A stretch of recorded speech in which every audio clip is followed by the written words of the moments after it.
தெய்வத்தோடு பழகுகிறவர்களுக்கு கிடைக்கக்கூடிய நன்மை. யாரெல்லாம் தெய்வத்தோடு சரியா பழக்கம் இருக்கிறதோ, பழகுகிறார்களோ, அப்படிப்பட்டவர்களுக்கு தேவன் வைத்திருக்கிற நன்மைகளை குறித்து சொல்லி இருக்கிறது.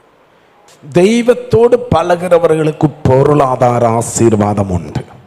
நீ தெய்வத்தோடு பழகி சமாதானமாயிருது, அப்பொழுது தூளை போல் உனக்கு என்ன கிடைக்கும்?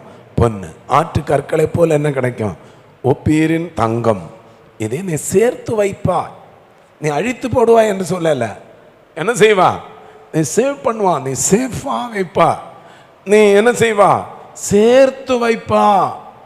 அப்படி என்ன? பொருளாதாரத்தில் ஆசீர்வாதம். உன் கைகளின் பிரயாசத்தை நீதான் என்ன செய்வா? சாப்பிடுவோம். உனக்கு பாக்கியமும் என்ன இருக்கும்?